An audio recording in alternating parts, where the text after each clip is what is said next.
Assalamualaikum warahmatullahi wabarakatuh. Perkenalkan, saya Azan Pranoto dari Sekolah Tinggi Agama Islam Aceh Tamiang, peserta kompetensi dosen pemula 2026, Perguruan Tinggi Penyelenggara UIN Araniri Banda Aceh. Baik, pada kesempatan kali ini saya akan menjelaskan materi izin bangunan di atas tanah yang merupakan bagian dari mata kuliah hukum agraria.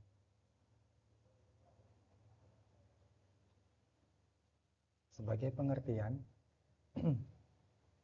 izin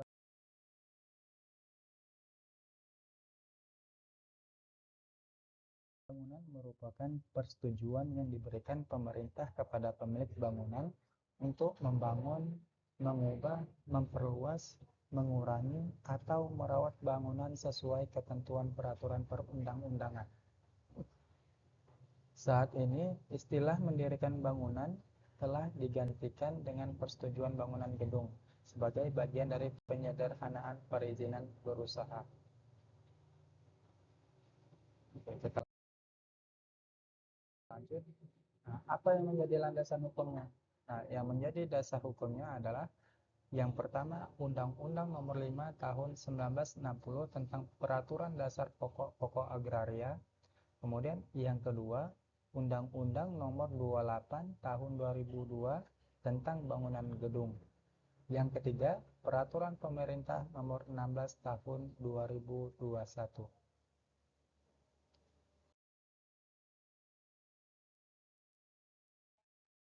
Kita lanjut tentang hubungan hak atas tanah dengan izin bangunan. Nah, dalam hukum agraria, seseorang yang akan mendirikan bangunan harus memiliki dasar penguasaan atas tanah. Misalnya, hak milik, hak guna bangunan, HGB, hak pakai, atau bentuk penguasaan tanah lain yang sah sesuai ketentuan. Misalnya, ada surat penguasaan sporadik. Nah, itu salah satu contohnya. Jadi, dia ada bentuk penguasaan tanah, tapi dia nanti di situ tertulis surat penguasaan tanah sporadik. Nah, selain memiliki hak atas tanah, pemilik bangunan juga wajib memperoleh persetujuan bangunan gedung sebelum pembangunan dilaksanakan. Nah, jadi, seandainya pun kita mempunyai tanah, kemudian ketika kita ingin membangun atau mau merenovasi keseluruhan gedung, maka kita harus memiliki izin. Mengapa? Karena jika kita tidak memiliki izin, nanti akan ada petugas yang datang. Nah, ketika petugas yang datang itu sudahlah kita sedang membangun, ya kan? Kemudian biayanya sudah habis banyak. Di saat yang bersamaan nanti pembangunan kita dihentikan. Nah, yang tadinya kita pengen mengejar bangunan ini cepat selesai, justru malah bisa menghambat. Nah, hambatan ini yang justru malah mengakibatkan pada apa? Pada kita harus mengeluarkan biaya lagi. Nah, makanya sebelum membangun bangunan atau merenovasi, maka sebaiknya kita meminta izin terlebih dahulu.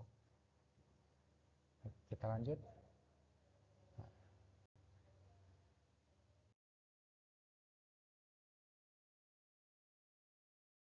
Apa akibat hukum tanpa izin? Nah, ini seperti yang pembahasan sebelumnya. Maka apabila bangunan didirikan tanpa memenuhi persyaratan yang berlaku, maka dapat menimbulkan akibat hukum berupa teguran administratif, kemudian penghentian sementara pekerjaan, kemudian kewajiban memperbaiki atau melengkapi persyaratan. Nah, atau bisa juga yang paling parah yaitu pembongkaran bangunan dalam kondisi tertentu sesuai ketentuan peraturan perundang-undangan. Nah, jadi kalau seandainya kita membangun gitu kan, kemudian kita tidak pernah mengurus izin, nah maka teguran yang paling gampang atau yang paling sederhana itu adalah teguran administratif. Tapi akibat yang paling parahnya apa? Dia bisa dilakukan pembongkaran bangunan. Nah, Ketika terjadinya pembongkaran bangunan, maka kita yang akan rugi. Nah, kita lanjut. Kita lihat contohnya, misalkan, misal seseorang membeli sebidang tanah hak milik, kemudian langsung membangun ruko tanpa mengurus persetujuan bangunan gedung. Nah, walaupun tanah tersebut adalah miliknya sendiri, pembangunan tetap belum memenuhi ketentuan hukum karena izin bangunan belum diperoleh. Kemudian kan muncul pertanyaan, mengapa hak atas tanah saja belum cukup untuk mendirikan sebuah bangunan?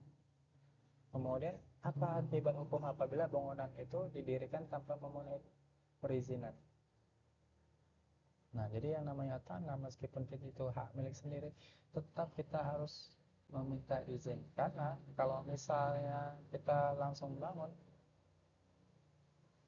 nanti di masa yang akan datang akan ada datang petugas atau dari pihak pemerintah mempertanyakan legalitas bangunannya, kemudian legalitas izin pembangunannya, ataupun dokumen-dokumen yang lain.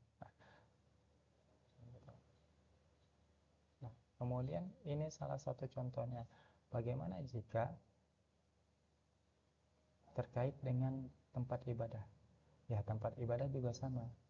Nah, cuma bedanya dalam kasus tempat ibadah dia ada syarat-syarat khususnya. Misalnya harus disetujui oleh warga sekitar.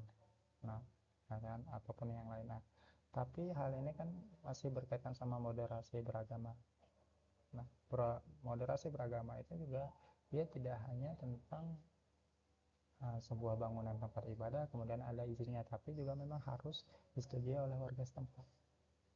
Nah, jadi yang namanya bangunan ataupun tanah itu baik dia ruko, rumah, ataupun tempat ibadah dia tetap harus memiliki izin. Nah, sanksi minimalnya itu adalah administratif. Sanksi paling maksimal ya akan dilakukan pembongkaran. Oke, baik. Sampai sini dulu penjelasan dari saya tentang izin mendirikan bangunan. Terima kasih telah menonton. Saya akhiri. Wassalamualaikum warahmatullahi wabarakatuh.